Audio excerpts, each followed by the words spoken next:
Que prazer falar com você nesse dia tão especial. Meu nome é Vabo e esse é o VaboCast, um podcast sobre people skills, as habilidades pessoais, comportamentais e socioemocionais que são fundamentais para navegar nesse mundo de incertezas. Vamos juntos? Maravilha! No episódio de hoje eu vou contar para vocês bastidores da minha saúde, porque eu tô com um convidado especialíssimo, que é o meu médico. Ele é um médico viajando o mundo com a clínica na mochila nas costas. Ele é nutrólogo, especialista em medicina de precisão. Ele tem Behavior Science Medical Doctor pela Anderson University of Texas. E ele é fundador da Vix Health Tech. Que honra, que alegria ter aqui no VaboCast Vitor Yoshida! Prazer, novamente, obrigado aí pela oportunidade, estou muito contente de estar aqui. Eu que estou muito contente, felicidade é toda minha. Vamos contar aqui para os nossos espectadores, porque é difícil ser eu, né? Então, como é que você me ajuda a ser eu, fisicamente, mentalmente? Mas queria já começar te perguntando, porque acho que é o primeiro médico que eu trago aqui nessa segunda temporada do VaboCast. Então, para quem tem interesse sobre medicina, queria que você contasse por que você escolheu ser médico, se você já tinha certeza que era a sua carreira, ou se você pensou em outras coisas, ou se tinha convicção, é medicina mesmo, e conta pra gente esse comecinho da sua carreira como médico. Você olha essa cara assim, parece que as coisas... nossa, o pai era médico, tava tudo certo na carreira, eu tinha certeza absoluta que ia ser médico. Cara, não tem nada a ver com isso daí. Eu nunca pensei em ser médico, na verdade. Eu acho que foi um grande acaso, apesar de não acreditar tanto em acaso, eu acho que as coisas acontecem como elas deveriam acontecer. Mas quando eu decidi fazer medicina, eu sou do interior de São Paulo e desde sempre fui muito inquieto. Nunca me contentei no lugar que eu estava. Então, sempre achei que poderia sair do interior e ir para São Paulo, por exemplo, seria uma ótima habilidade a mais que eu agregaria e conheceria pessoas novas que poderiam me potencializar no passar no vestibular, que era a grande meta da vida. Só que eu queria fazer engenharia. Tinha certeza que ia fazer engenharia, eu só não sabia qual engenharia eu ia fazer, mas eu tinha certeza que eu ia fazer engenharia. E nesse pensamento de, eu sou bom em Marília, mas se eu for bom em São Paulo, provavelmente minha chance de passar no vestibular aumenta. E aí, com 16 anos, eu fui a São Paulo fazer o meu terceiro colegial, ensino médio em São Paulo, aqui em São Paulo. E aí, estudei numa escola super boa de preparação pro vestibular, assim como acho que 90% dos asiáticos aqui em São Paulo fazem etapa, eu fiz etapa. E foi uma época muito doida, porque uma criança morando em São Paulo, sozinha, e nessa briga louca de passar no vestibular. E aí conheci muita gente, o ambiente faz você crescer muito, a conexão com essas pessoas faz você estudar. O ensino era praticamente o mesmo, não é que eles ensinam muita coisa diferente, mas o ambiente em si era bizarro. E aí nesse ambiente que eu tava... Quando passa, acho que do segundo semestre, alguma coisa assim, eles dividem as turmas em biológicas, exatas, humanas. E aí eu tive a brilhante ideia aí de, quando foi dividir, eu deveria ir para exatas, mas meus amigos todos queriam medicina e todos estavam estudando para isso. E era o vestibular mais concorrido da época. E aí eu tive a brilhante ideia, eu falei assim, em vez de eu ir para exatas, se eu for fazer biológicas e estudar para medicina e eu estiver no nível do pessoal de medicina, eu passo em engenharia também. Aí eu falei, beleza, então eu vou vou para a área das biológicas, fui para a área da turma da medicina.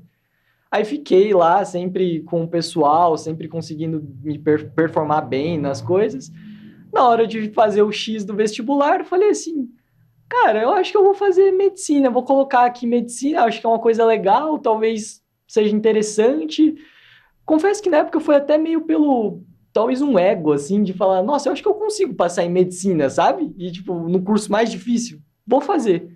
E aí eu coloquei o X em medicina, e não coloquei em engenharia, FUVEST, todas as coisas eu coloquei tudo em medicina. E passou? E eu passei. 16 para 17 anos, eu passei, nem sabia o que eu estava fazendo. Falei, não vou fazer cursinho pra fazer. Eu falei, não, é isso que eu quero. E fui atrás, né, Mas tinha um risco de você não gostar. Tinha o risco de eu não gostar, mas não era, eu não odiava, entendeu? Uhum. Eu não odiava. E da mesma forma que eu não sabia tanta coisa sobre engenharia, eu não sabia tanta coisa sobre medicina. Uhum. E aí, meu pai, na época, fez um tour, assim, um roadshow, para conhecer todos os médicos que ele conhecia. E aí, eu conversei com todos, e apareceu uma carreira interessante. E why not? E aí você foi para qual faculdade? Eu fui para a Universidade Cidade de São Paulo. Eu fiz faculdade aqui. Tá. E essa do Texas? Mentira. Eu fiz, na verdade, desculpa, eu fiz metade da minha faculdade em Marília, na cidade que eu tava. Tá. Que aí eu voltei para Marília, porque eu falei, isso é uma coisa interessante. Quando eu passei em Marília, eu falei, cara, vou estar em casa, fazendo medicina, tipo, meu pai falou, vai ter carro, vai ter tudo. Eu falei, não, beleza, incrível, é isso que eu quero. E aí eu fui para Marília, mas depois da metade da faculdade eu mudei para São Paulo. Porque aí foi um outro ponto de inflexão que eu falei, cara, da mesma forma que eu falei, não posso cair em Marília, eu preciso ir para São Paulo, porque lá vai ter muito mais conexão. Aí eu vim para São Paulo.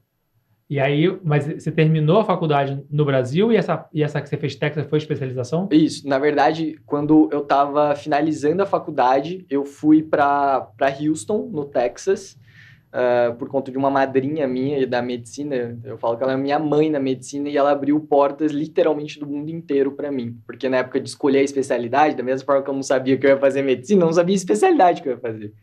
E aí ela foi mostrando todos os caminhos e leques possíveis, e um desses estágios e desse observership que eu fiz foi em Houston, no Texas. Porque lá ela é oncologista. Uhum. E lá em Houston é o maior centro médico do mundo. E o MD Anderson, que é esse hospital que eu fiz o observership, é o maior hospital oncológico do mundo. Então você imagina um Einstein, só que só de oncologia. E é lá em Houston. E aí eu fiz esse observership lá, acompanhei, mas não na parte oncológica, na parte de behavior science, que era toda a parte de prevenção de doenças em relação a prevenção de doenças em relação ao câncer, né, de estilo de vida, o que eles estavam estudando, o que eles estavam fazendo como técnica de abordagem, genética e muitas coisas, isso daí lá em 2018, 17, se não me engano. E essa madrinha você conheceu ela como? Baita história também. Essa madrinha minha na medicina, posso até falar, é a Nisi Yamaguchi, Uhum. que eu acho que ela ficou bem em evidência na pandemia, né? Mas eu conheci ela bem antes. Ela foi médica da minha avó. Nossa. Ela foi médica da minha avó, que cuidou dela super bem. Na ocasião, eu tinha acabado de entrar na faculdade de medicina. E não sabia nada, né? E aí eu conheci ela numa tomada de decisão muito doida, assim, na vida. Porque o consultório dela era próximo do Sírio. Imagina, um menino de 16 anos, primeiro ano de medicina, com uma avó que tinha acabado de descobrir um câncer de pulmão, família inteira chocada, vieram para São Paulo, foi tratada aqui nos hospitais aqui. E aí, quando... Eu nem conhecia ela, eu não conhecia. Ela foi indicação de alguém. Ela passou com a doutora Anise. Eu não conhecia ela, eu tava na UTI do Sírio. E eu tava meio que inconformado, sabe? Eu falei, cara, com a minha prepotência máxima, né, de primeiro ano de medicina, eu falei, cara, não é possível isso. O que a gente tá fazendo aqui? Por que ela tá assim? Não faz sentido.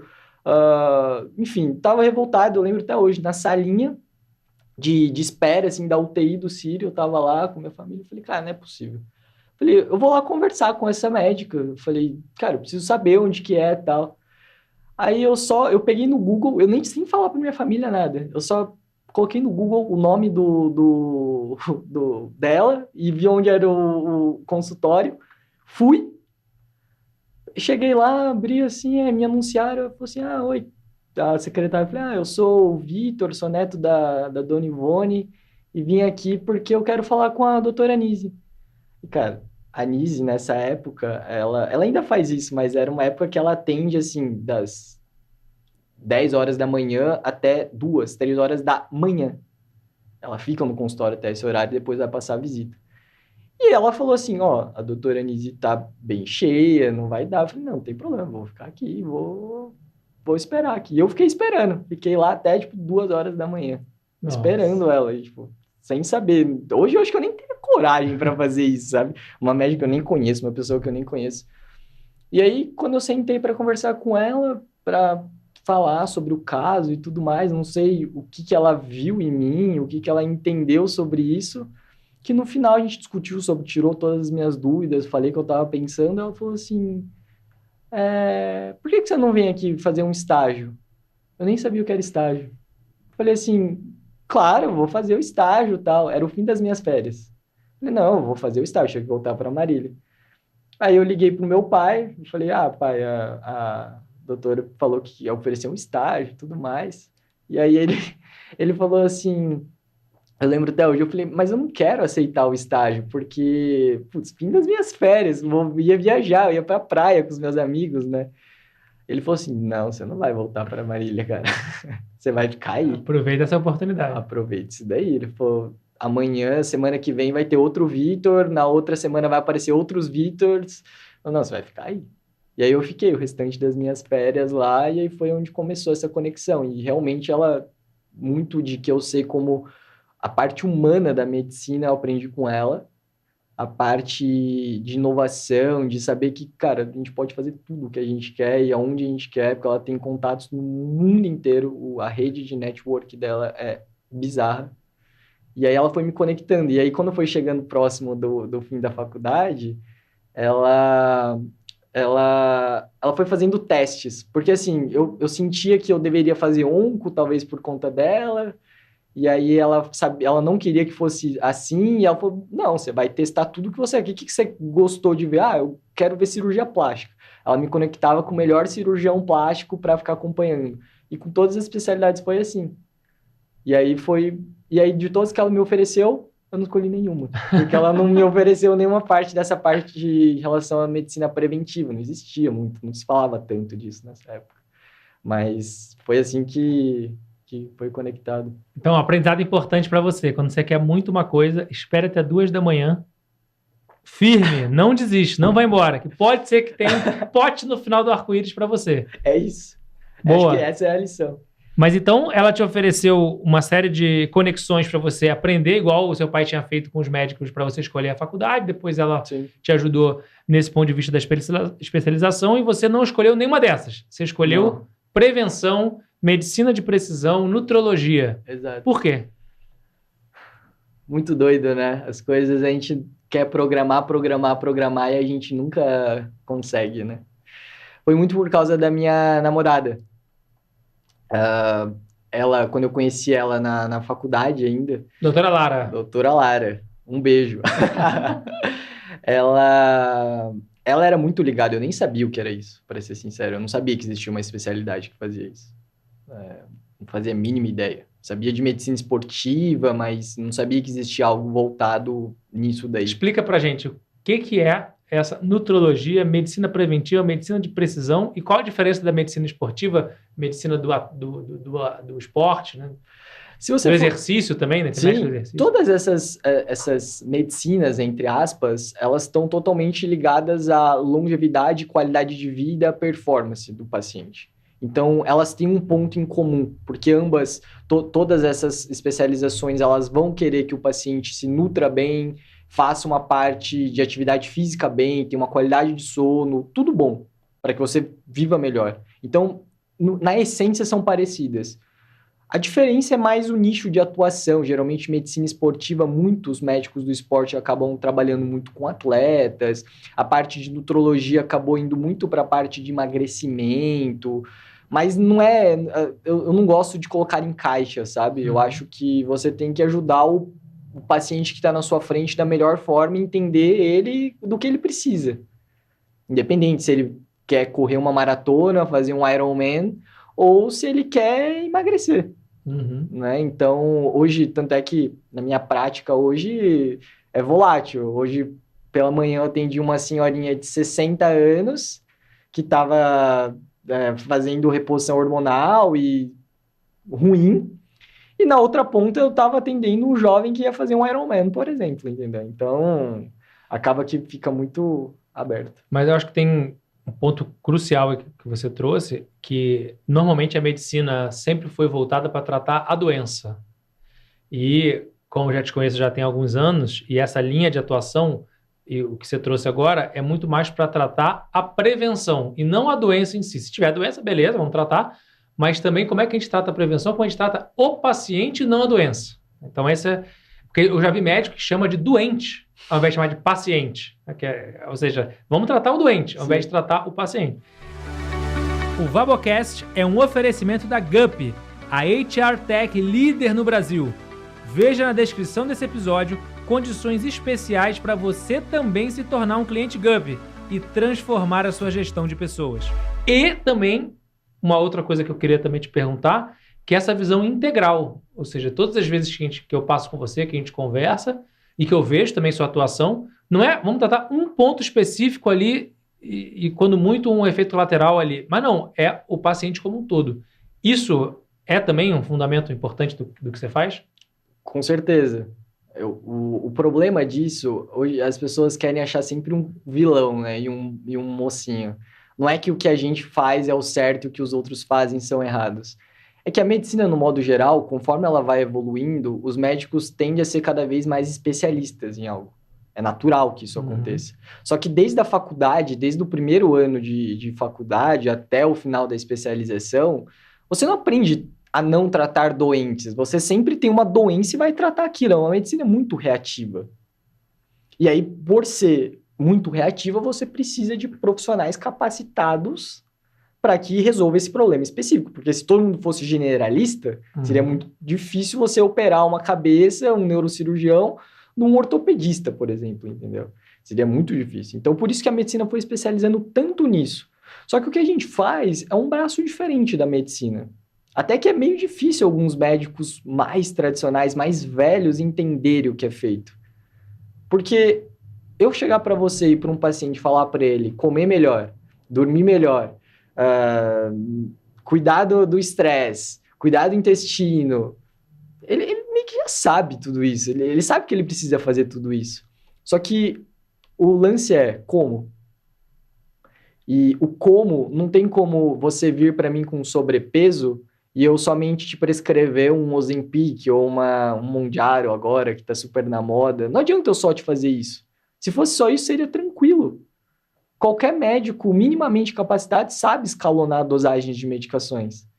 Agora, por que você tá com sobrepeso? Será que é normal uma pessoa de 30 e poucos, 40 anos ter um sobrepeso assim? Será que é normal você com 40 anos ter tantos sintomas que provavelmente ninguém da sua família tinha?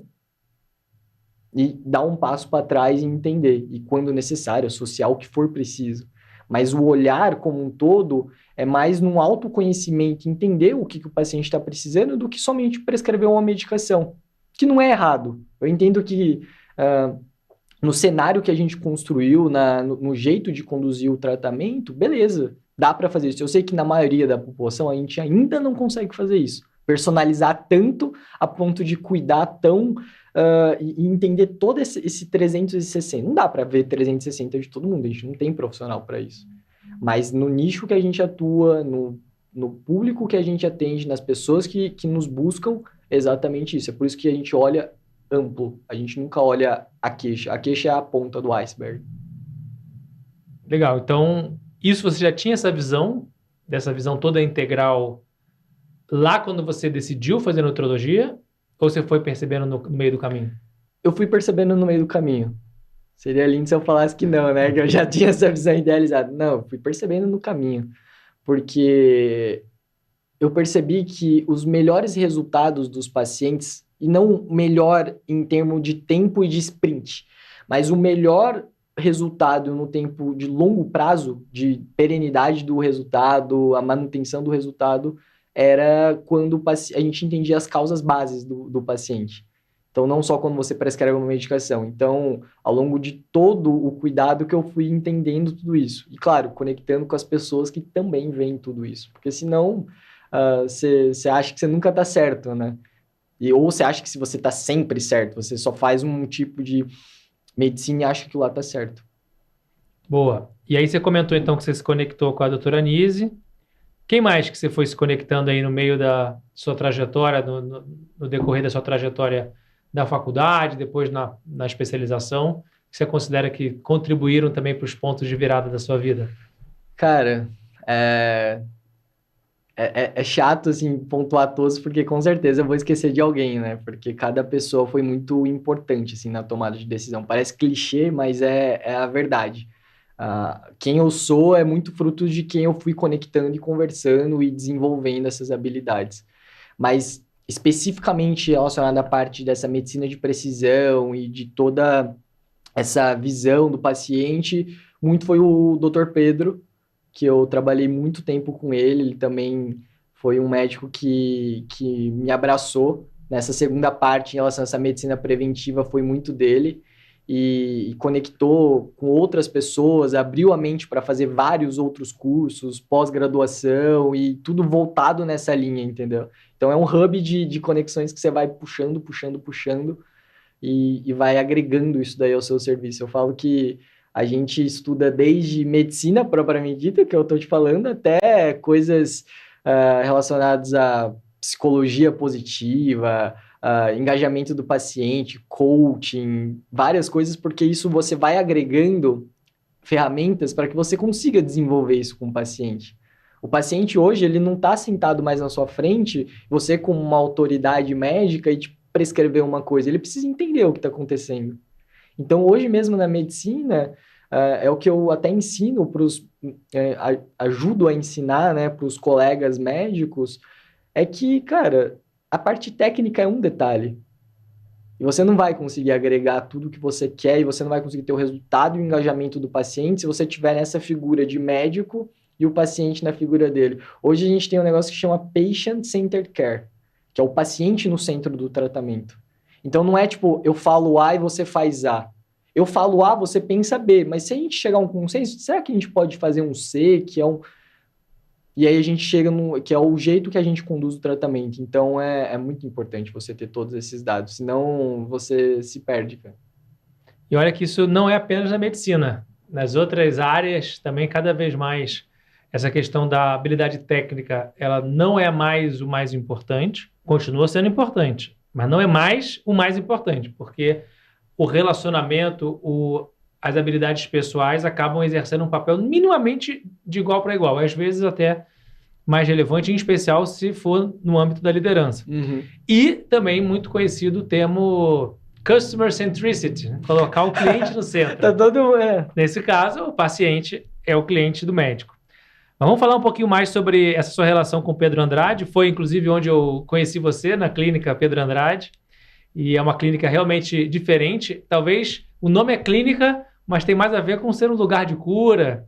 E especialmente, queria que você contasse mais sobre essas diferenças de atuação, porque eu, por exemplo, fiz o teste genético e fiz o exame de sensibilidade alimentar, e tem outros exames também, metabolômica, não fiz ainda, mas que eu sei que você também é especialista.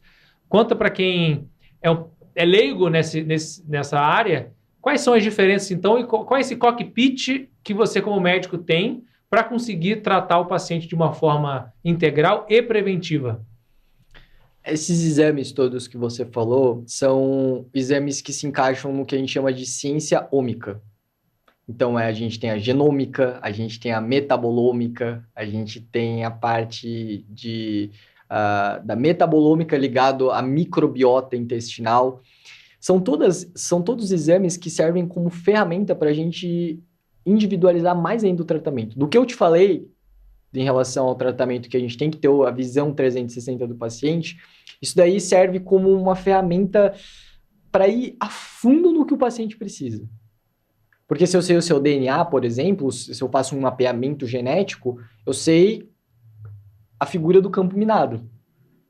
Então, a gente sabe que genética hoje não determina desfecho, não determina destino. Uhum. Então, mas sabendo essa porcentagem de genética associada a esse tratamento em conjunto, a gente tem muito mais ferramenta para que a gente tenha uma conduta e um tratamento mais assertivo. E no final, a genética também, muitas vezes, o paciente... Eu me vi pegando um pouco nessa armadilha. vou botar a culpa na minha genética. Eu tô gordinho, eu tô acima do peso, eu tô com maior probabilidade de ter a doença tal. Não é o meu estilo de vida, não são as minhas escolhas, é porque eu tenho a genética ali. Então bota a culpa em algo que tá fora do meu controle. As pessoas adoram, né? Botar a culpa em coisas que estão fora do controle. A culpa é minha, eu boto em quem eu quiser. Genética, ele é uma coisa que realmente ainda não está no nosso controle. Talvez daqui uns 15 anos possa ser que esteja com a engenharia genética, por exemplo. Perfeito. Hoje ainda não está no nosso controle. Então, a genética, você herda do seu pai e da sua mãe, você nasce com essa predisposição, você vai ter essa predisposição por resto da sua vida. Só que hoje a gente entende que existem gatilhos e o seu estilo de vida, que é o que a gente chama de epigenética, que é como esses genes se manifestam com todo o ambiente à sua volta, é muito mais relevante. Então, tem experimentos e testes, estudos com gêmeos idênticos, que teoricamente têm o mesmo DNA, só que na prática eles têm resultados totalmente diferentes. Então, tem muitos estudos relacionando os gêmeos univitelinos, que por mais que tenha a mesma genética, um desenvolve obesidade e outro não, um tem propensão a ter mais doenças crônicas e o outro não, tudo ligado ao ambiente que ele vive. Então, de fato, genética não determina esse desfecho. E aí, os outros exames, eles servem mais para a gente entender como você está hoje. Então, se a gente pega um exame de metabolômica, por exemplo, urinária, que a gente analisa todas as reações químicas que aconteceram dentro do seu organismo, e aí a gente analisa por um fluido, que no caso é a urina, a gente consegue ver todas as excretas metabólicas. Então, diante das excretas, eu sei tudo o que aconteceu no seu corpo. Porque se eu doso no seu sangue, por exemplo, se eu quero ver uma vitamina B12, vitamina B9, que são vitaminas importantes para memória, cognição, energia, disposição, pode ser que elas estejam boas no seu sangue. Só que estar no sangue é diferente de você estar dentro da célula. E é onde essas vitaminas são utilizadas. E aí, no exame de metabolômica, a gente consegue ver o quanto foi processado. E aí, a gente consegue fazer uma conduta muito mais assertiva, por exemplo.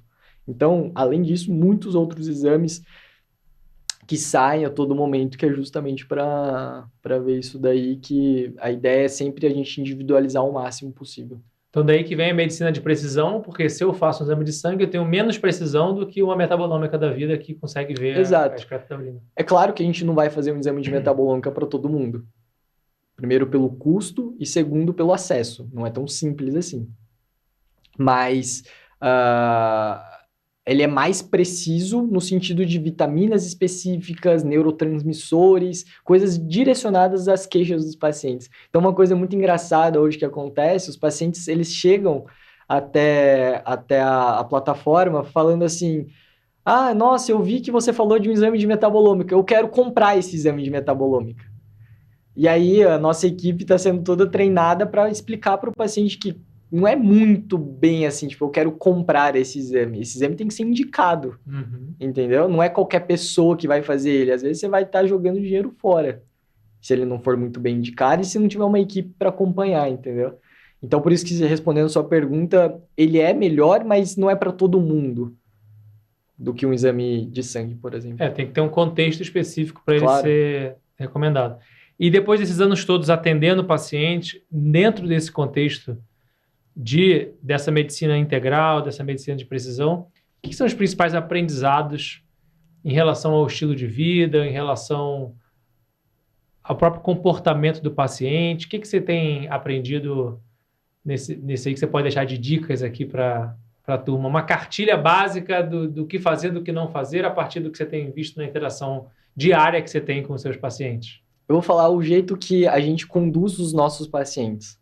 Então, quando a gente coloca o paciente no centro e a gente quer fazer esse scanner e entender o que a gente precisa organizar, a gente sempre começa com a nutrição do paciente. Não tem como a gente falar de saúde sem nutrição. É a mesma coisa eu te dar um carro 0 quilômetro hoje para você, só que você tem uma condição. Você só vai poder abastecer esse carro num posto de gasolina duvidosa, num posto de bandeira branca específico que eu estou te falando, para o resto da sua vida. Provavelmente esse carro, mesmo sendo 0 quilômetro moderno, não vai performar bem. Então, a primeira coisa que a gente ajusta é a nutrição do paciente. Ele precisa de um acompanhamento nutricional, entender o que ele está fazendo de errado. As pessoas, às vezes, Existe aquele extremo daquelas pessoas que sabem que fazem tudo errado. Essas daí é até mais simples. Existem as pessoas que fazem tudo certo. Beleza, isso é muito raro.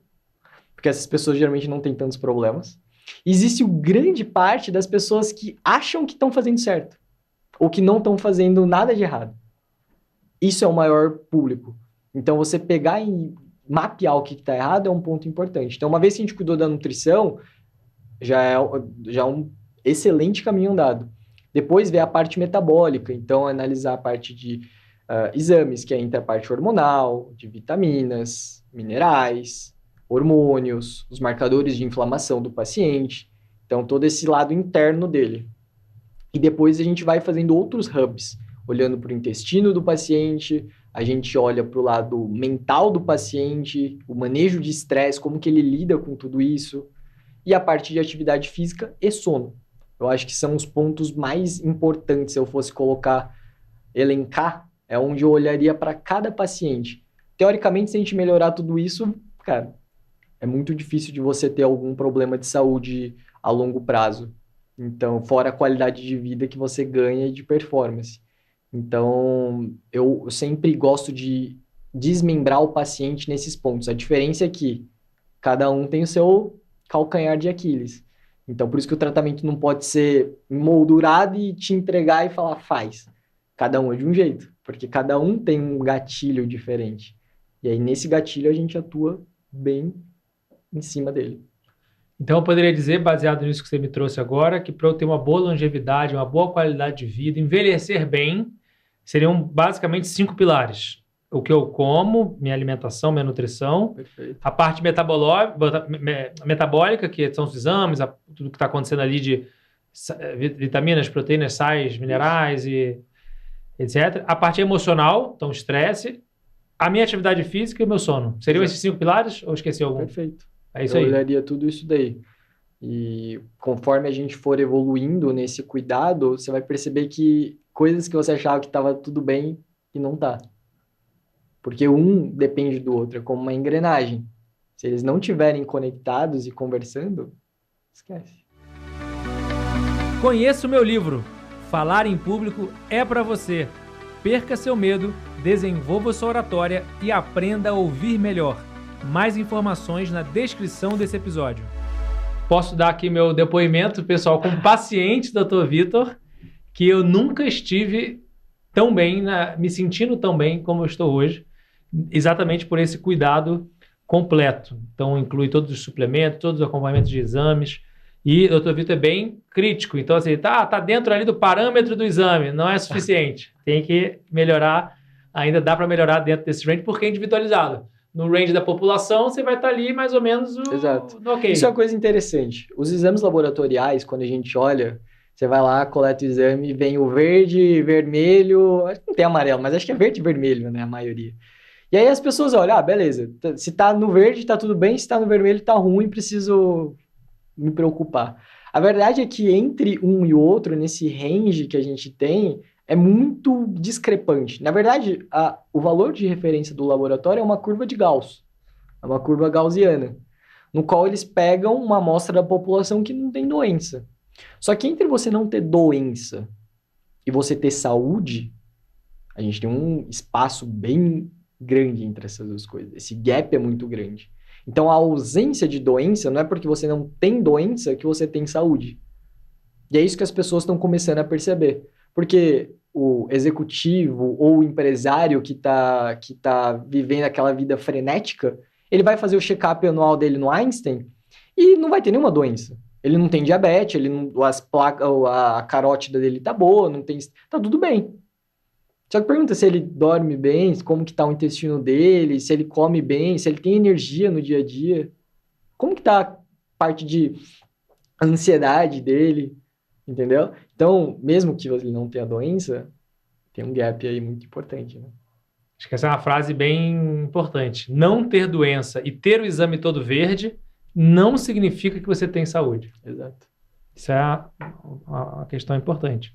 Então, eu queria deixar aqui meu agradecimento público a você, porque desde que eu comecei a fazer esse trabalho junto com você, vou pegar aqui meus exames de de bioimpedância, mas mostra ali que perdi mais de 10 quilos de gordura, Isso é incrível. com massa magra, me sentindo super bem, então... E nunca foi o cerne da questão, né? Esse é o ponto.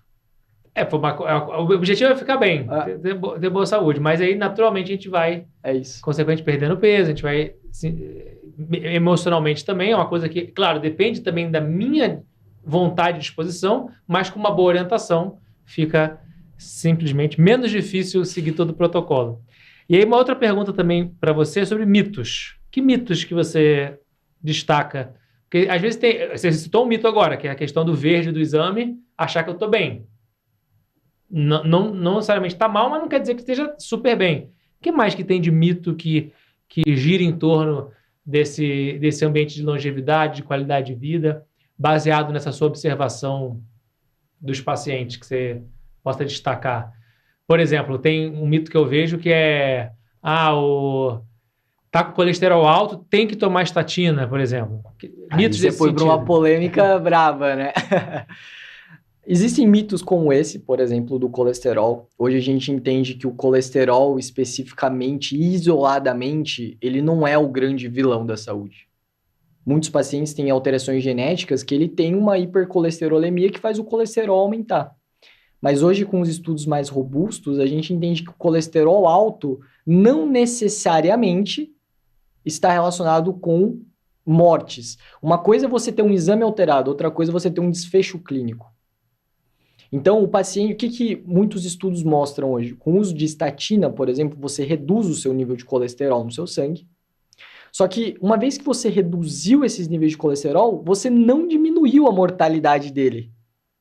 Entendeu? Uhum. Você diminuiu no sangue, beleza, seu colesterol está no nível baixo. Só que você não diminui o risco de ele ter um problema no coração, que é o desfecho principal. Que é um termo técnico, né? Na verdade, quando a gente fala de evidência científica, que é a diferença de desfecho substituto e desfecho clínico. Uhum. Tem uma diferença aí. Então, isso é uma das coisas. Outras coisas que também estão relacionadas com longevidade, muito você ouve as pessoas falar, você tem que comer a todo momento, fracionar refeições. De 3 em 3 horas. 3 em 3 horas, por exemplo. Cara, dependendo do paciente que você pega com alterações em neurotransmissores que estão ligados à saciedade e tudo mais, você acaba com a vida do cara. Porque dependendo da alteração, se ele tiver uma alteração num receptor de melanocortina 4, por exemplo, e você faz ele ficar beliscando a todo momento, ele vai querer comer mais. E sem falar que os grandes estudos em relação à longevidade, quando o paciente busca essa longevidade, a gente sabe que a restrição calórica e a diminuição do consumo de calorias ao longo do dia é um dos responsáveis pela longevidade. Então, se a gente pega o mapeamento, por exemplo, das Blue Zones, né, que são as regiões do mundo que as pessoas mais vivem, vamos por assim, elas comem menos do que elas gastam. Então, quando eu fui agora para Okinawa, que é uma ilha bem longe lá, uma ilha japonesa, onde é uma Blue Zone. Uma parte dessa ilha tem regiões, tem um vilarejo com velhinhos centenários. Esses velhinhos, eles comem menos do que eles gastam. Então, eu entrevistei, conversei com um velhinho de 86 anos que fazia scuba diving. Eu perguntei para ele, o que você gosta de fazer? Ele falou assim, eu gosto de fazer scuba diving. Mergulho, cilindro, 87 anos.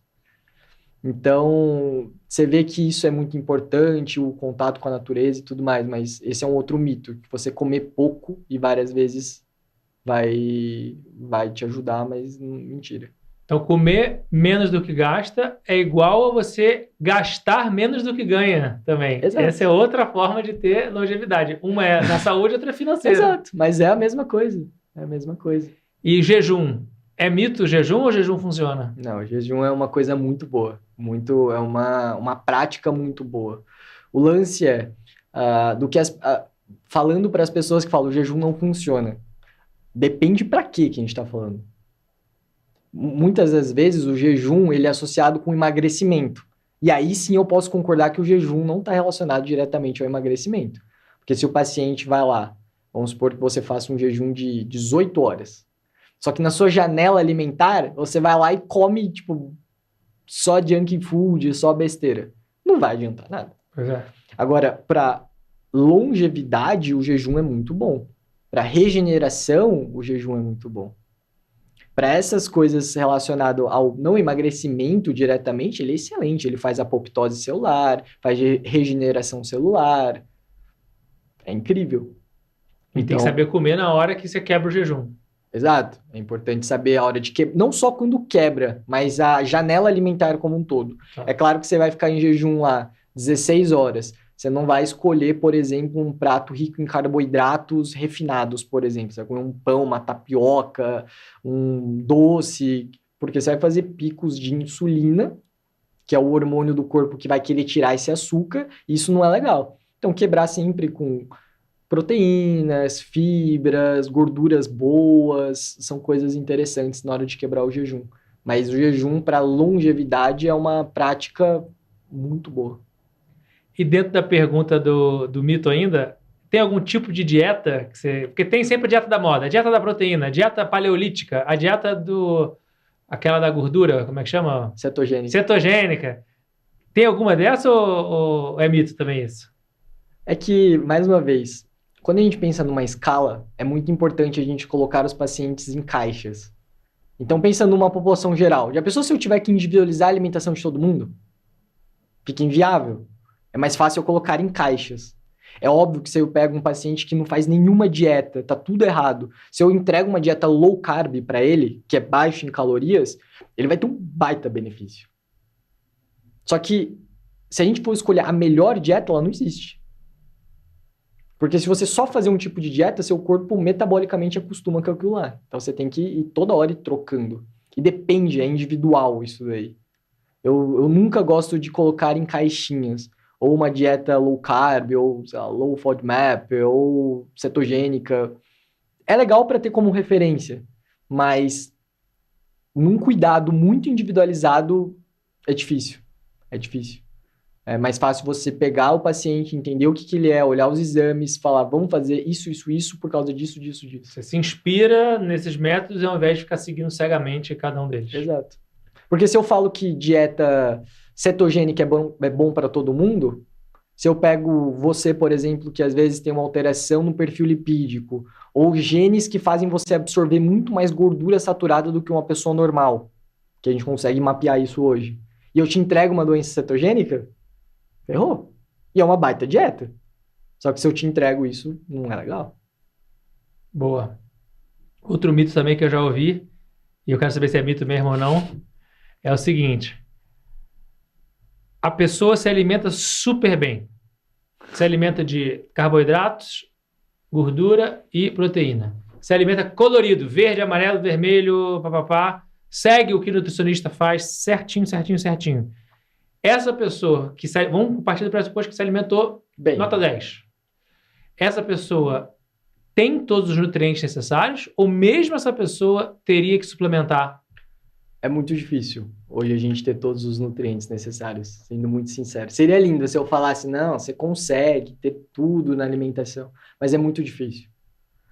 Principalmente no Brasil, que a maioria dos nossos produtos agrícolas, eles são feitos em monocultura. Então, você já não tem aquela rotatividade toda do solo, você não tem todos os minerais e nutrientes agregados. Então, já parte desse pressuposto. O salmão que não tem ômega 3 nenhum, por exemplo. Exato, que o salmão que é feito em cativeiro. É impossível a gente conseguir ter toda a quantidade de micronutrientes necessários dentro de uma alimentação. É claro que com uma alimentação boa, você já tem uma boa parte disso. Mas olhando em termos de performance, entendendo os exames laboratoriais, a gente vai além e sempre tem alguma coisa ou outra que a gente precisa suplementar. E é por isso que a suplementação é individualizada também. Então, muitas vezes, Vabo, você tem uma alimentação boa, só que você tem genes específicos ou uma microbiota específica que não deixa você absorver muito bem.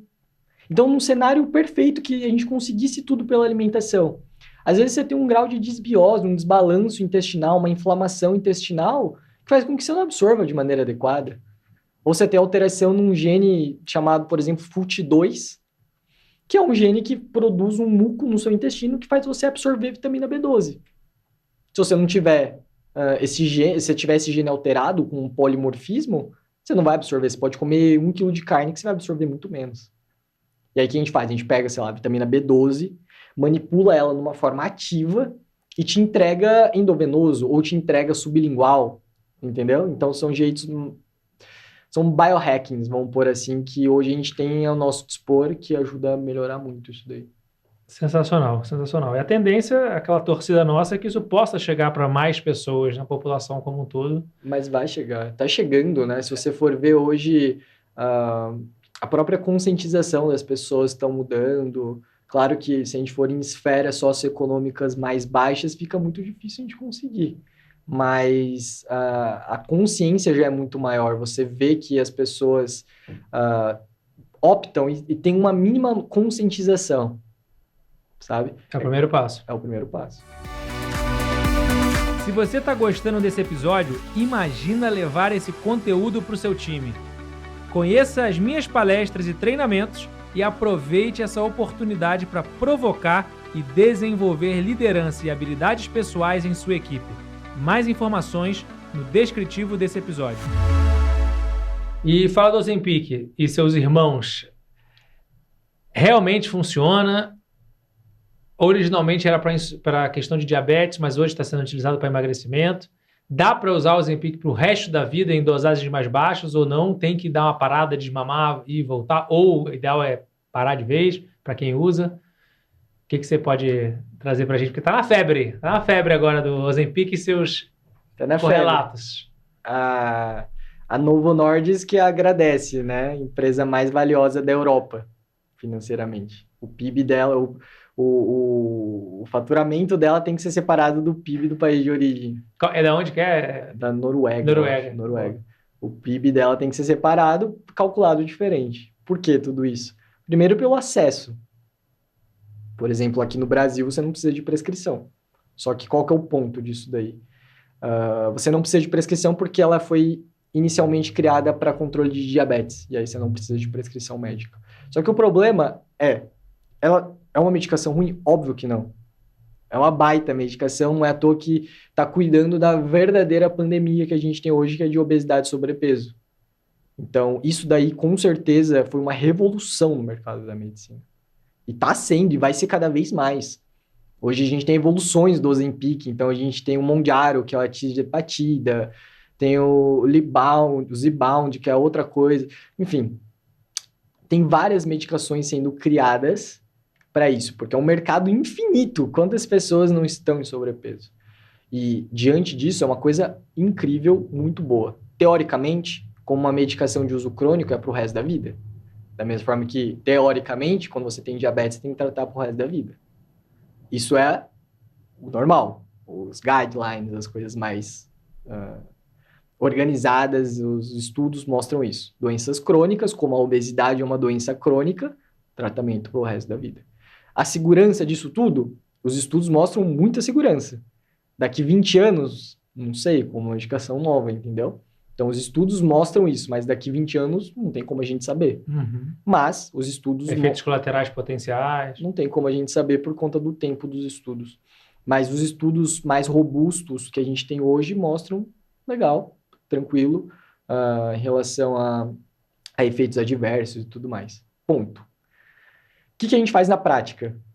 Eu não gosto de pautar o tratamento do paciente somente na medicação. Então, todo mundo que está ouvindo a gente aqui já deve ter testado ou conhecido alguém que testou, usou, perdeu peso, só que depois ganhou tudo de novo. Efeito sanfona. Porque a base do problema é o que a gente volta aqui uns minutos atrás que a gente estava conversando. A base do problema não é o peso somente. Tem outras coisas. O peso é a ponta do iceberg. O peso é a ponta do iceberg. E claro que pacientes com sobrepeso e obesidade, ele é diferente. Por exemplo, posso falar por mim. Eu tenho uma genética para não desenvolver sobrepeso e obesidade. Tanto é que na minha família ninguém tem sobrepeso e obesidade. O meu cérebro funciona diferente de um cérebro de uma pessoa obesa, por exemplo. Então, muitas das vezes também a gente não pode falar o emagrecimento, o sobrepeso é desleixo e descaso da pessoa. É uma doença. O que era para pingar de neurotransmissor, de saciedade, de fome no cérebro dela, pinga diferente no meu do que o dela, por exemplo. Você tem um Ozempic natural, seria isso? Pode ser que sim, assim, eu tenho o meu é o contrário, eu tenho que me policiar para comer, sabe? Só que eu tenho outros problemas, tá? Então, isso daí é a parte boa, mas eu tenho outros problemas em relação a predisposições genéticas. Uhum. Mas voltando nisso daí, então, assim, entender o motivo pelo qual a pessoa come desse jeito, se muitas das vezes hoje as pessoas descontam as emoções nos alimentos, né? Fome emocional, né? Fome emocional, fome hedônica, que é o maior. Hoje a gente está cada vez mais estressado, num mundo cada vez mais corrido, que a pessoa come qualquer coisa, não pratica atividade física, não dá tempo. Não prioriza. Não prioriza. O espaço o estresse dela é aqui. O que é a recompensa dela? Ela fala, putz, eu vou comer, eu vou pedir um delivery, um iFood no fim da noite. Tem como julgar essa pessoa? Cara, não tem. Para essas pessoas, talvez o Ozempic seja um excelente início. Mas como a gente faz o tratamento, que é o que você percebeu, não é só a medicação. É o background por trás. Não é à toa que os nossos pacientes dificilmente depois ganham o peso novamente, porque eu não gosto de deixar para sempre. A gente coloca uma dosagem muito baixa para ajudar ele a ter esse mínimo de controle e vai sentindo.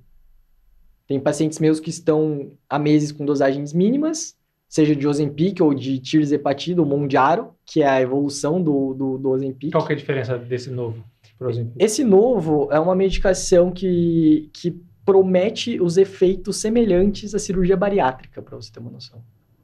Então, tecnicamente falando, ele é um agonista duplo, que a gente fala. O Ozempic, ele é um análogo do GLP-1, que é uma substância que traz saciedade para a gente. O Mondiaro é uma medicação que ele mimetiza o GLP-1 e mimetiza um outro hormônio que chama GIP. Entendeu? Ele é duplo. O GIP também é da fome. Também. E dentre outras coisas também. Então, ele tem menos efeitos colaterais, promete uma perda ponderal maior, então é uma coisa interessante também. E a aplicação é igual ao do igual ao Ozempic. O problema é que ele foi aprovado na Anvisa, mas não tem daqui. Então, as pessoas têm importado, tá uma loucura também. Isso daí. Precisa de prescrição médica ou também não precisa? Provavelmente, eu acredito que não vai precisar, porque ele também vai entrar como prescrição para tratamento de diabetes. Isso eu não tenho certeza. E é do mesmo laboratório ou de outro? Não, é de outro. Então agora o Ozempic vai ter um Eu acho que eles ficam revezando, né? É um laboratório que chama Lilly. Vai ter Se eu não me engano, é americana. A Lilly. Então, é um outro. Mas já a Novo provavelmente vai ter uma outra medicação e é assim que vai evoluindo.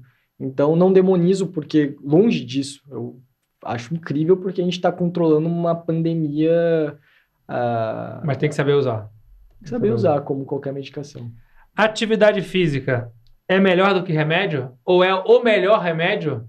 Para ter qualidade de vida, para ter longevidade? Atividade física é o que guia, né, muito do lifestyle. Quando a gente pensa em lifestyle, dificilmente a pessoa come super bem e não faz atividade física. Dá para ser sedentário, fazer nada e ter longevidade maravilhosa? Difícil, né? Porque a atividade física é um equilíbrio muito grande. É o que eu te falei. Você pode conversar com 100 pessoas.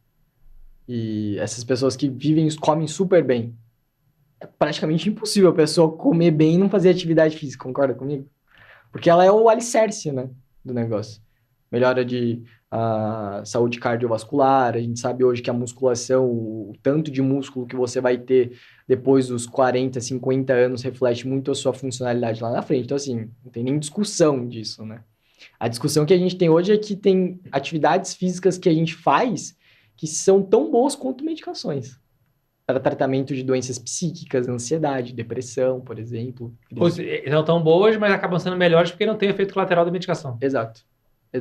Tem um estudo muito legal que eles compararam um grupo de pessoas fazendo uso de um antidepressivo e um grupo de pessoas fazendo corrida.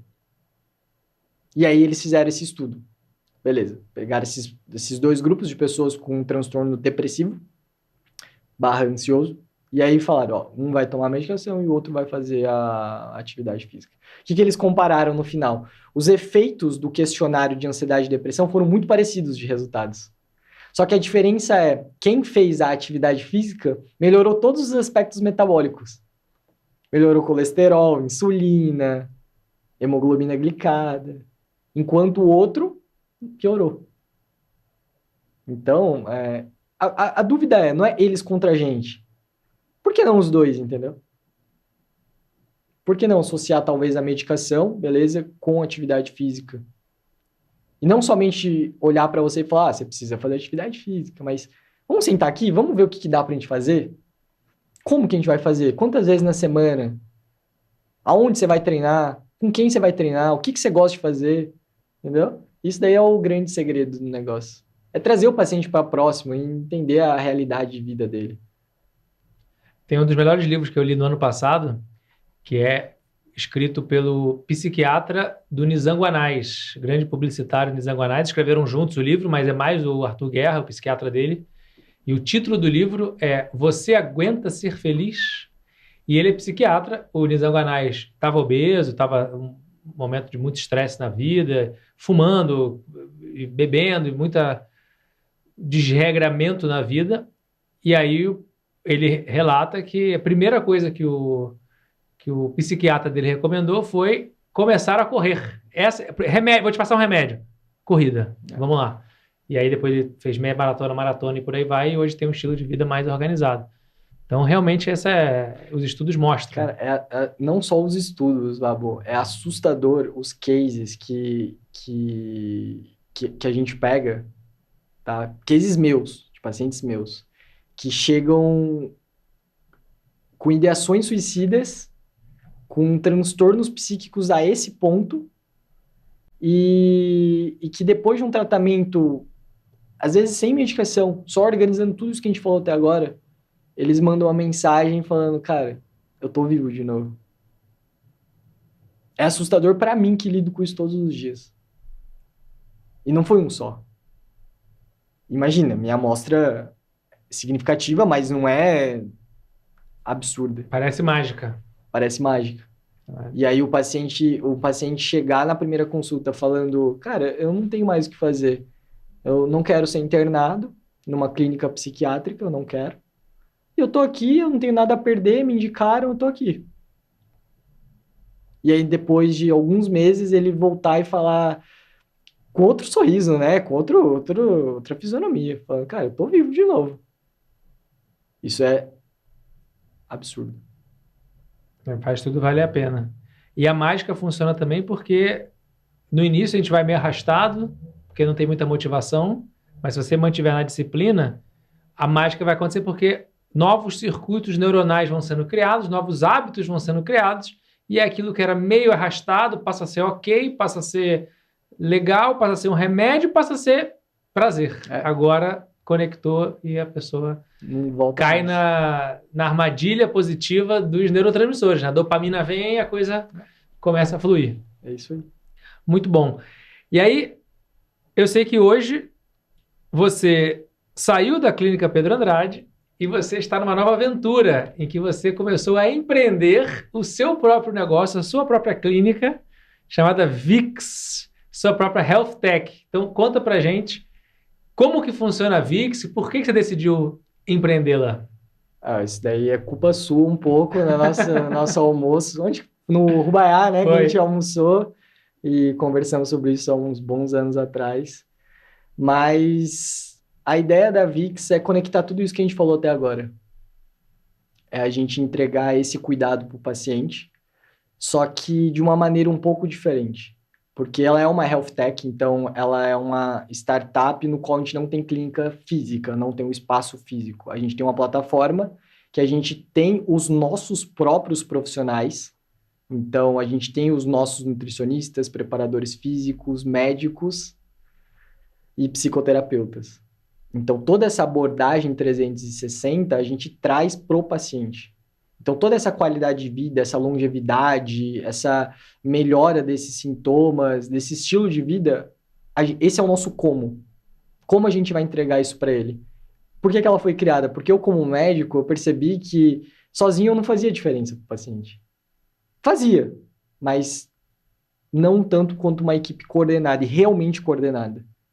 Porque se você passa comigo e eu não tenho esse apoio, eu sempre vou indicar outro profissional, mas eu vou falar para você assim, Babô, eu preciso que você passe com um nutricionista, eu preciso que você passe com um psicoterapeuta. Beleza, vai acabar a consulta, você vai para sua casa, às vezes você vai, às vezes você não vai.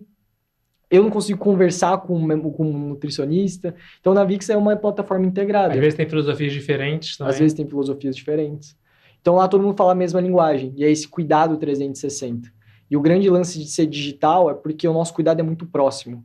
Então, toda semana o paciente está passando com um profissional. Ele não tem limite de consultas. Então, é uma assinatura que ele paga um valor fixo e ele tira essa parte financeira. Porque imagina, ele pagar R$1.000, R$2.000 numa consulta médica, por exemplo. Ele não consegue fazer isso 2 vezes por mês. É impossível, financeiramente falando. Lá na Vix, não. A gente tem toda essa parte com um valor fixo mensal.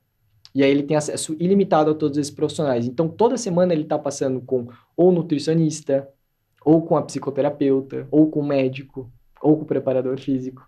E o que essa proximidade faz a gente ter uma remissão de tempo de tratamento absurda. Então, tratamentos que eu tinha de pacientes que precisava 1 ano, 2 anos, a gente faz em 3 meses, 4 meses. Porque em 2 anos eu vi o paciente 4 vezes. Em 3 meses eu vejo o paciente 3, 4 vezes. Ele passou 15 vezes com o nutricionista.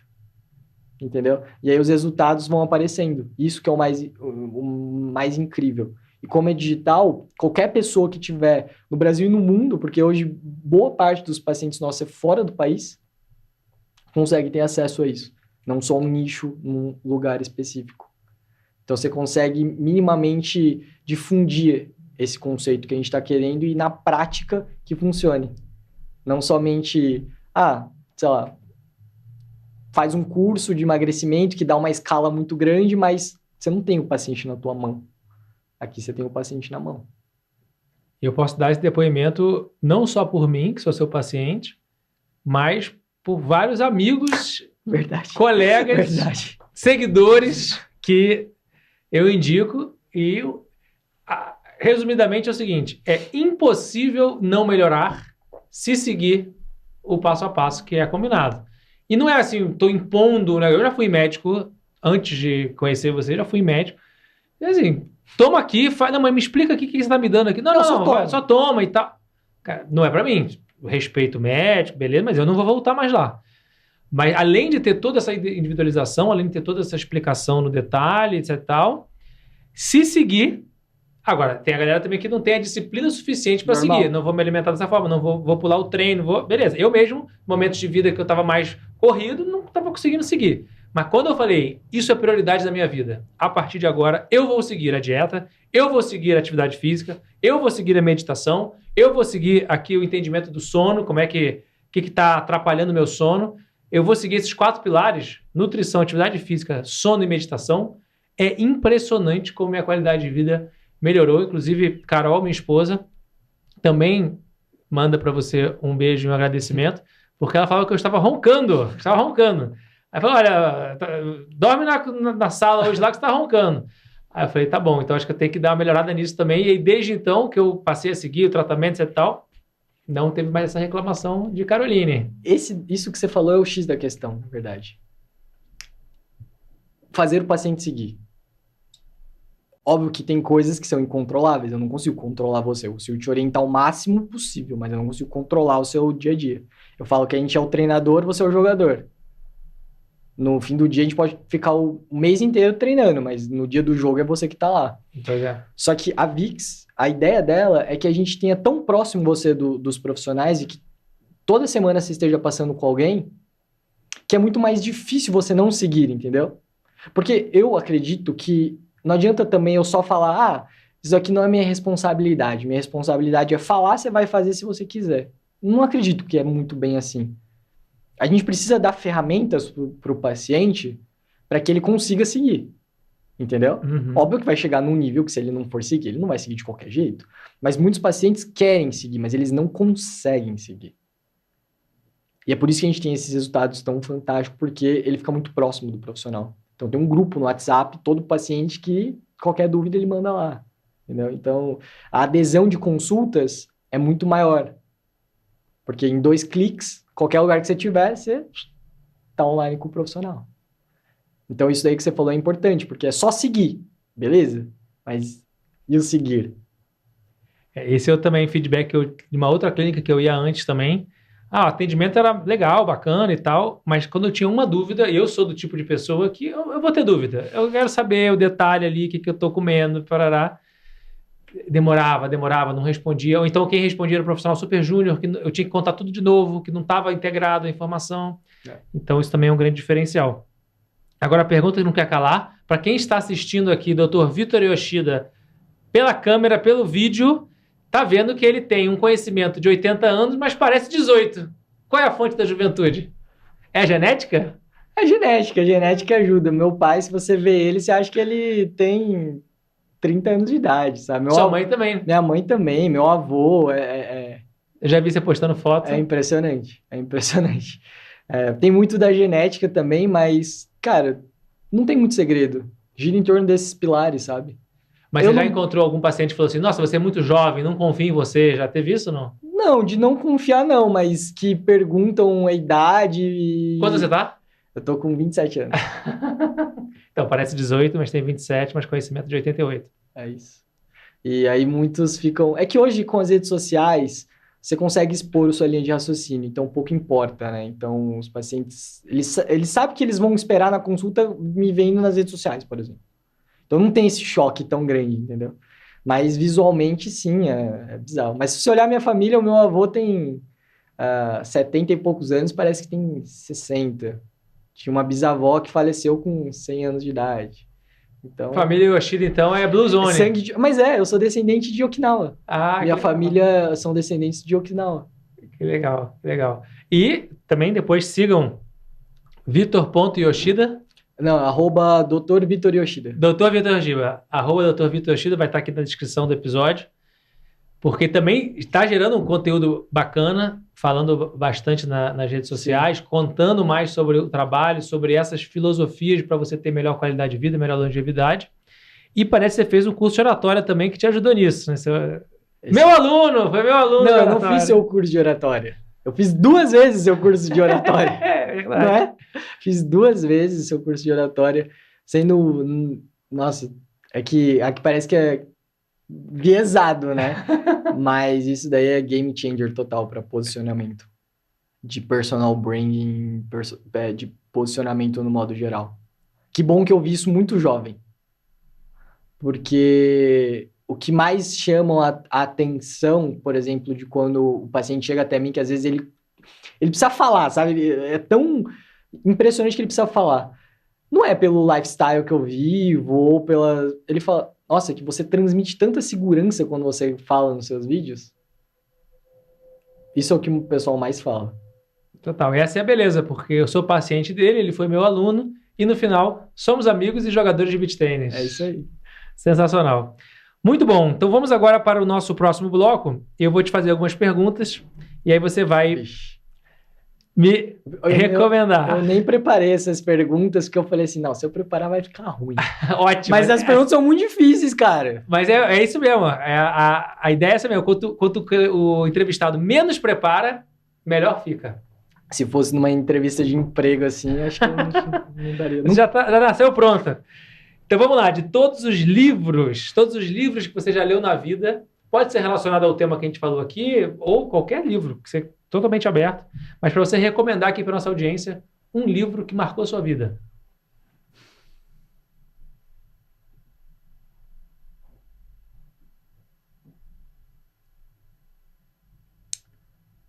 Puxando o gancho que a gente começou a contar a história da minha avó, né? Ela tem até uma tatuagem dela aqui no braço, da assinatura dela. Ela foi uma das pessoas mais importantes, assim, da minha vida.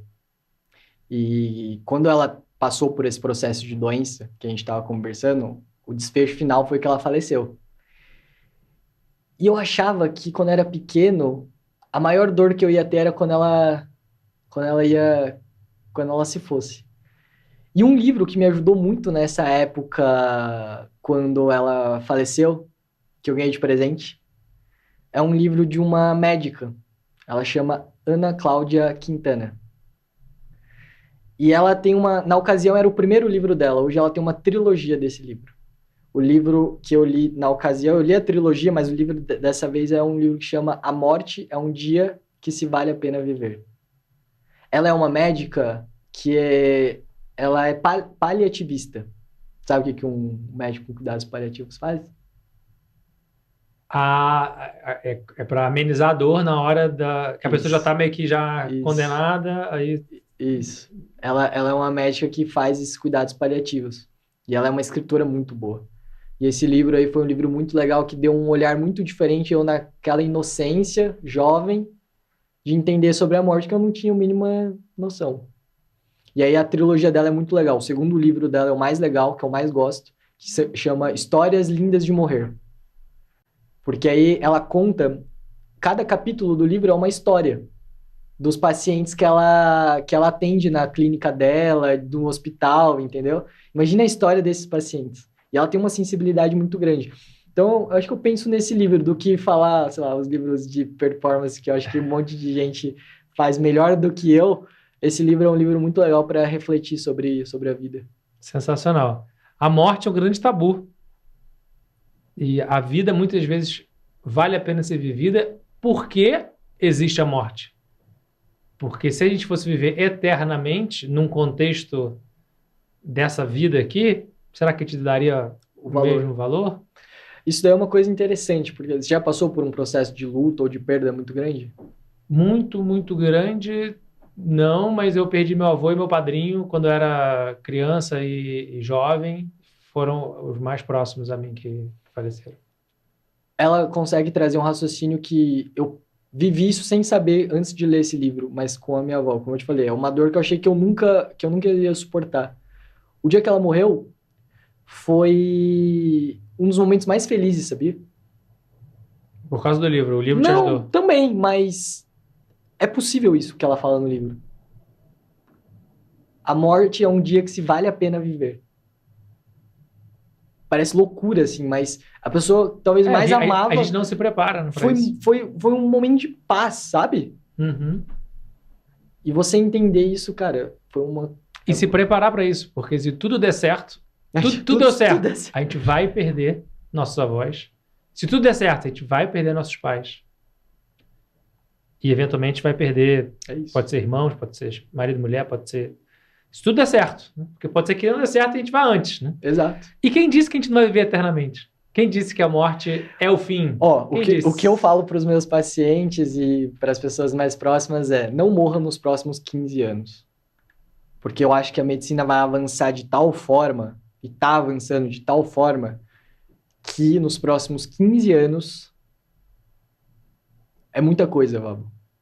Isso que a gente está falando é a ponta do negócio. Mas por trás tem CRISPR, que é engenharia genética, que é igual quando você pega um pedaço de... Pensa o seu DNA com um barbante. Você corta e remenda. Você edita os seus genes. A gente tá falando de inteligência artificial. E aí acaba com toda a possibilidade de doença. Você acaba com a morte física. Né? Exato. É bom, não é? Aí a gente pode ficar um podcast inteiro falando sobre isso. Os dilemas éticos não é o debate. Mas o debate é: será que é possível, tecnicamente... Exato. Tecnologicamente, cientificamente, mas superar isso? Os avanços que estão tendo nos próximos 15 anos com tudo isso, eu acho que a gente não consegue imaginar. Da mesma forma que se você olhar 5 anos atrás, o que a gente consegue fazer hoje com AI, com as coisas, é bizarro, né? E que está só no começo também. Na minha visão, a engenharia genética, junto com a computação quântica, que seria meio que o passo seguinte do novo buzz pós-AI, que vai construir em cima disso, são as duas tecnologias que podem vencer a morte. É associação, né? Você pega a computação quântica com inteligência artificial para treinar uma AI, para conseguir desenvolver a tecnologia. E a computação quântica vai ser o processamento, AI é a inteligência que faz o aprendizado, isso. E a engenharia genética é a aplicação. É isso. Mas aí não só engenharia genética. Pensa em, sei lá, tratamento oncológico. Tirando todos os vieses, né, de empresas, enfim. Mas olha o quanto que a gente não avança. Pois é. A grande questão é se vai ter um interesse econômico por parte dos donos do mundo, dos donos do poder. Mas você viu o que eles estão fazendo agora? Eu vi uma matéria falando que Cara, é lógico isso. É só você pensar nas big techs, sei lá, dos Estados Unidos ou os grandes empresários. Eles estão nessa onda toda de longevidade e qualidade de vida, como nunca houve isso antes. Os caras têm... É uma tendência secular. Exato, mas eles têm dinheiro infinito. Será que eles vão deixar isso por jeito que tá? O que eles estão fazendo é contratar cientistas e laboratórios independentes de todas as outras coisas, entendeu? Pois é. Esse é um caminho interessante. Porque você pega a grana, entendeu? Investe, só que independente. Secreto, vamos por assim. E começa a desenvolver. É uma possibilidade. No final do dia, existem mecanismos mais baratos, até de graça, que vão trazer efeitos colaterais praticamente nulos. Por exemplo, respirar, incentivo à respiração, que é de graça, tá aqui, o ar respira e tal, aprende a respirar, que não é incentivado porque é melhor dar lá o antidepressivo. E tal. Então, o interesse econômico é o que pode atrapalhar. Mas pode vir alguém também que esteja no propósito correto para levar a humanidade para um caminho que aí, beleza, aí vai entrar os dilemas éticos e tudo mais, que é pauta para um próximo episódio. Se você pudesse tomar um café com uma pessoa, viva ou morta, um mentor, uma mentora, quem seria essa pessoa e qual seria a pergunta mais importante que você faria a ela? Cara, essas perguntas não dá. Essas perguntas... Eu acho que Jesus Cristo. E que pergunta você faria a ele? O que ele ia fazer se ele tivesse nos tempos atuais? Como que ele ia conseguir impactar o que ele impactou e como ele conseguiria replicar o que ele fez lá no passado com o cenário que a gente tem hoje? Se Jesus viesse agora, ele seria TikToker? Eu acho que sim. Você acha que sim? Eu acho que sim. Qual que é um outro meio de distribuição? A não ser se ele começasse agora. Melhor do que esse. Especificamente Jesus, a gente pode ver outros nomes históricos de uma envergadura similar, como Buda, Krishna. Sim. Mas Jesus, pelo menos, é o único que dividiu a história antes e depois dele. Então, já está... Entendeu? Pelo menos no Ocidente... Mas a grande questão é que Jesus, na época, ele falou para 12 pessoas. E essas 12 propagaram. Então, é por isso que eu queria fazer essa pergunta. Porque também na época não tinha como ele falar para milhões de pessoas, né? Tinha. Tinha? É Jesus, né? Jesus pode tudo. Mas esse é um excelente papo. Eu acho que a gente idealiza muitas pessoas, mas é o que você falou. Goste dele ou não, acredite na história dele ou não, ele foi a única pessoa que conseguiu fazer isso. Dividiu a história antes e depois dele. É isso aí, pelo menos na cultura ocidental é dessa maneira, porque tem outros calendários. Claro. Mas é um calendário principal hoje. Mas é isso aí. Mas será que Jesus viria como... parecido como ele veio, ou será que ele poderia vir de um outro mecanismo?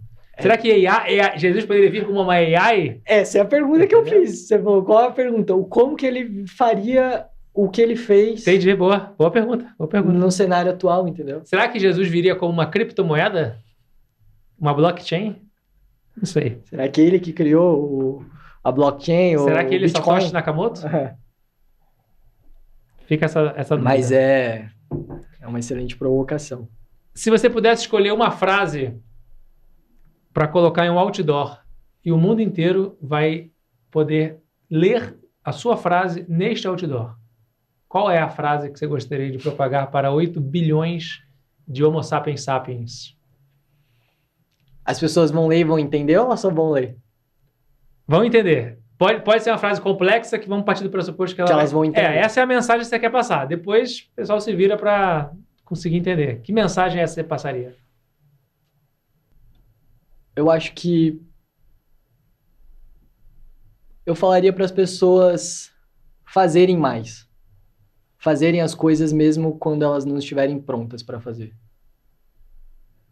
Porque a gente acha que sempre vai existir o time perfeito. Só que o time perfeito não existe. E a maioria das pessoas esperam esse time. E quando elas vêm, ela já perdeu a oportunidade de emprego que ela poderia ter. Ela não falou para a pessoa o quanto que ela amava e ela deveria ter falado. Ela não ajudou as pessoas que ela poderia ter ajudado. E por conta desse timing. Se tiver com medo, faz com medo mesmo. Eu acho que eu falaria algo parecido com isso. Muito bom, eu concordo. Eu acredito que eu tenho uma premissa baseada nisso, que eu nunca estou pronto. Porque o dia que eu achar que eu estou pronto, das duas, uma. Ou eu perdi, foi tarde demais, perdi o timing, ou é muita arrogância de achar que eu estou pronto. Porque se eu estou pronto, eu não tenho mais o que aprender. Será que eu nunca mais vou ter que aprender? Então eu nunca estou pronto. É isso. Então eu vou ter que fazer, mesmo sem estar pronto. O problema é que o mundo tem muito medo, né? As pessoas têm muito medo. A gente tem muito medo. E a gente deixa de fazer essas coisas por conta de medo. Uma coisa que me acalmou muito... Eu não sou religioso não, tá? Nem sei por que o papo tá indo muito pra essa linha, mas... Eu não sou religioso, mas na Bíblia, em Gênesis, fala que a gente é a imagem e semelhança do Criador. Essa é a nossa identidade. É isso aí, é o princípio da correspondência. Como acima como abaixo, abaixo como acima. E se a gente foi criado a imagem e semelhança dele, você acha que Deus tinha medo? Você acha que Deus era escasso? Ou se Deus não falava o quanto de amor ele sentia? Não sei. Isso me fez refletir uma vez que eu parei para pensar nisso. A hipótese é que é abundante, né? É o oposto de escasso, né? Exato. Por isso que esse é o ponto. E o nosso trabalho enquanto estamos aqui dando 80 voltinhas em torno do Sol, em média, é a gente relembrar essa abundância. Que tem mecanismos que nos atrapalham. Para conectar com a nossa conversa sobre saúde, a linguagem do corpo é a dor. Quando você tem uma dor ali, e a linguagem da mente é o medo. É isso mesmo. É isso aí. Mas você absorve uma energia, um superpoder muito grande, sabe? Quando você pensa sobre isso. Independente se você acredita ou não, ou se você acredita na Bíblia ou não. Pensa na Bíblia, sei lá, como um livro que não é sagrado, mas um livro de inteligência multimilenar. Eu concordo também. Eu acredito que todos esses livros que sobreviveram ao teste do tempo, como a Bíblia, seja a Torá, seja o Alcorão, seja a Bhagavad Gita, seja a filosofia estoica, tem ali uma parte da espiritualidade, religiosidade, metafísica, mas eu considero que é 10%. 90% do que está nesse livro é como viver melhor. Então você, não quero, não sou a favor do islamismo, não sou a favor do judaísmo, não sou a favor do cristianismo. Tudo bem, você pega os 10% ali, você deixa de lado e vê os 90% para você viver melhor. Pode ser um caminho. Você já ouviu falar sobre a aposta de Pascal? Não. A aposta de Pascal é o seguinte. Vamos supor que a gente vai fazer uma aposta, eu e você. Esse livro aqui que está na nossa frente é a Bíblia, certo? Um de nós a gente vai apostar que tudo que está escrito lá é mentira. E o outro vai apostar que tudo que está lá é verdade. Então, o que falou que é tudo mentira não vai seguir, e o que apostou que é verdade vai seguir, certo? A aposta de Pascal é que é uma aposta tão desproporcional, que chega a ser burra. Por quê? Digamos que o cara que acreditou que é verdade e fez tudo que está escrito lá. Não vai roubar, não vai cobiçar a mulher do próximo, não vai matar, vai amar o outro como a si próprio. E chega lá na frente, ele vai ganhar os céus, que é o que a Bíblia fala, certo? Beleza. Uhum. Então, ele fez tudo de bom durante a vida. E chegou lá, ele teve o prêmio máximo, o da eternidade. O que não acreditava vai fazer o quê? Vai fazer o que ele quiser. Então, todos esses princípios ele não vai seguir. Provavelmente a vida dele não vai ser tão legal, porque ele vai infringir muitas coisas. Já pensou se ele chega lá no final e vê que ele estava errado? E aí? Sendo que o outro que fez tudo certo, se ele chegasse lá e tivesse tudo e fosse tudo mentira, beleza. Tudo mentira. Mas o que ele viveu aqui já foi feito, entendeu? É uma boa reflexão. Isso é muito louco, né? Provocação. Me lembrou até uma bem parecido com essa aposta de Pascal, com uma frase de Marco Aurélio, imperador romano, filósofo estoico, que ele dizia que o que a gente leva? Vamos supor que exista uma nova vida. Hipótese. Não estamos dizendo aqui que a gente sabe a verdade. Mas vamos supor pela hipótese de que existe uma próxima vida. O que a gente vai levar? Não vamos levar esse corpo, não vamos levar essa roupa, não vamos levar esse relógio, não vamos levar nosso celular, nossa casa, nosso carro. O que a gente vai levar são as virtudes e os valores que nós desenvolvemos nesta vida. Igual jogar videogame. Você está jogando videogame, você desenvolve um monte de habilidade ali. Acabou a luz. Quando você for ligar de novo, vai ter que voltar para a fase 1, você está com a virtude, Sim. A habilidade desenvolvida. Então, é isso que a gente vai levar para a próxima vida. Então, desenvolver virtudes, valores e habilidades, na hipótese de ter outras vidas, é o que eu deveria priorizar. Independente de onde eu esteja, independente do meu papel nessa vida. Mas vamos supor que a hipótese é não ter outra vida. Morreu, acabou. Pô, só tenho essa vida, então. Então, pô, é aí que eu tenho que desenvolver virtudes, habilidades. Por essa é a única oportunidade que eu tenho, entendeu? É isso aí. Então, é bem nessa linha mesmo. Perfeito. Muito bom. É muito doido, né? Muito legal pensar assim, porque as pessoas falam assim, não, nada a ver, eu não acredito. Você vai pautar tudo isso daí. Tô falando que minha vida seja pautada nisso. Eu tô tentando, mas eu não... Quem sou eu, né? Mas você fala, nossa, você vai acreditar tanto nesse livro? Mas uma vez eu ouvi isso daí, dessa aposta de Pascal. E eu falei, cara, faz 1.000.000% de sentido. Pois é. E existem 440 mil palavras na língua portuguesa.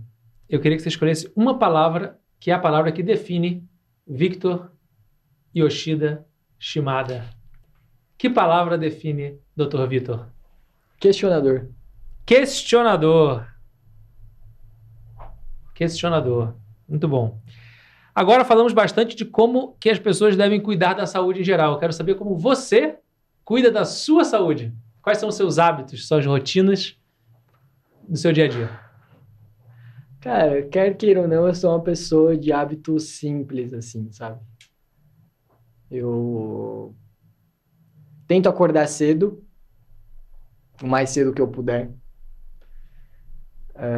Na verdade, começa na noite anterior, né? O dia, sempre quando eu vou falar sobre o dia, começa na noite anterior. Então, a prioridade da minha vida é o meu sono, até pelas minhas alterações genéticas que eu consigo mapear e saber. Então, a prioridade da minha vida é o sono, não é o treino, não é nada, é o sono.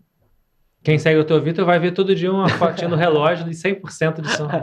O sono é, sem dúvidas, a coisa mais importante, porque se eu não durmo bem, o outro dia não existe. Então, o sono começa lá atrás, tentando melhorar a higiene do sono, cuidando disso para que você consiga dormir bem. Acordo, vou treinar. Hoje eu estou numa fase de fazer algum aeróbio pela manhã. Então, ou eu vou fazer uma corrida leve, ou vou jogar um squash, ou eu vou jogar um tênis pela manhã. Volto, tomo café, começo a atender meus pacientes.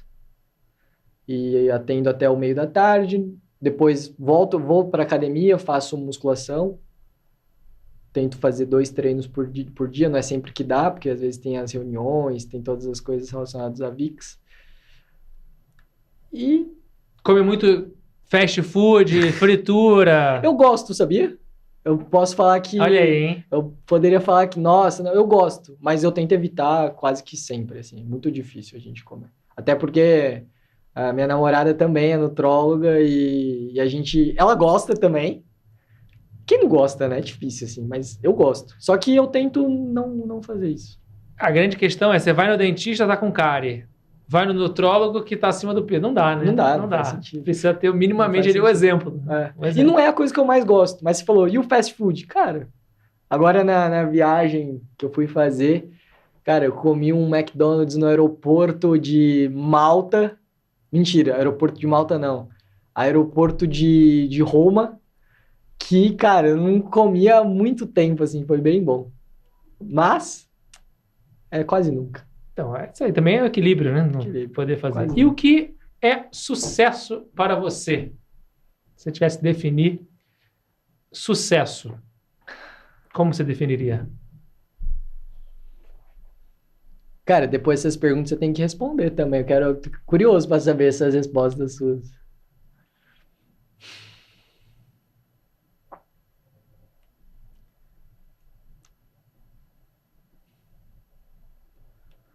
Sucesso pra mim, eu acho que é quando você tá no meio do dia, fazendo tudo que você tá fazendo, você faz assim, ó. Aí você olha pro lado e fala, é isso. Eu acho que é isso. E o que é felicidade pra você? Caramba, na cava, eu não sabia. Meu Deus. Essa é a última. O que é felicidade pra você? Felicidade, eu acho que é uma frequência energética. É uma... É como se fosse um arco-íris. Você consegue pegar o arco-íris? Não tem como pegar o arco-íris, né? Pegar na mão o arco-íris. Não tem como. Felicidade é isso. Quanto mais você tenta pegar ela, mais longe ela vai ficando. Porque ela é uma frequência, entendeu? É uma vibração que você faz ao longo do dia. E para que ela exista, você tem que ficar fomentando ela a todo momento para que ela exista. Senão ela não vai existir. Muito bom. Professora Carol Garrafa, que esteve aqui no episódio 2 do Vabocast, bem similar ao que você comentou, ela diz que felicidade é como uma borboleta. Quando você tenta pegar a borboleta, ela vai embora. Mas quando você cuida do seu jardim, as borboletas vêm. Mesma coisa. Felicidade. Queria deixar aqui o espaço livre para você deixar seus contatos e contar dos projetos. Quais são os próximos passos aí que vem pela frente? Cara, os meus contatos, você colocar no Instagram, @Dr. Vitor Yoshida, @Dr de Dr. Victor com C e Y, provavelmente vai aparecer lá. Hoje a gente está com a plataforma digital, essa Health Tech, que é a VIX. Então eu convido vocês também a olharem. Isso daí é muito simples, mais fácil. Você coloca no buscador, no Google, onde você quiser, vyx.life. Ela já vai abrir a página. E é uma coisa que eu tenho acreditado muito, assim. Gostado muito de fazer e ver os resultados dos pacientes. E dar acesso a mais pacientes. Isso é uma coisa muito legal. Muito bom. Queria te agradecer por ter vindo no Vabocast, por ter compartilhado seu conhecimento e por ser meu médico e me ajudado na minha qualidade de vida. Então tem aqui um presente para você. É uma lembrança aqui do Vabocast. Tem a caneca, Obrigado. tem o caderninho, tem a caneta e tem meu livro também. Caramba. De presente para você. Esse aqui eu já li, hein? Esse já leu, mas vai dar de presente. Você que já é meu aluno de oratória 2 vezes, mais leitor do livro. Então, esses presentes todos foram dados pela Tangram. Mandar um abraço aqui para o nosso amigo Prieto, que é patrocinador aqui do Vabocast. Se você também quiser ser cliente da Tangram, que é a empresa líder do Brasil de brindes e presentes corporativos, dá uma olhadinha na descrição do episódio, tem 10% de desconto para você na primeira compra. Também agradecer aqui a GUP, que é a nossa patrocinadora premium da segunda temporada do Vabocast, e dizer que se você também quiser ser cliente da GUP para as verticais de contratação, admissão, treinamento, desenvolvimento, performance, engajamento, também está disponível para você, desconto de 15% para você também ser um cliente GUP e transformar a sua gestão de pessoas. Mensagem final para quem nos assiste. Câmera aberta, fique à vontade para deixar seu recado final. Eu diria para você viver da melhor forma que você conseguir. Seja com saúde, seja em busca de saúde, mas vai desfrutar, vai conectar com pessoas, vai conhecer pessoas, realize os sonhos que você quer realizar. Às vezes você acha que eles estão bem distantes, mas realize eles, vai em busca disso. Senhoras e senhores, Victor Yoshida no Vabocast! Se você gostou do episódio, não esquece de deixar seu comentário, deixar sua avaliação e manda para mim uma mensagem lá no Instagram, @Vabo23, qual foi o insight número 1 que mais chamou sua atenção.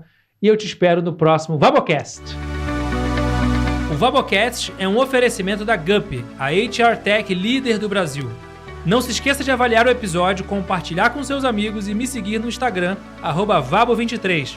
Até o próximo Vabocast!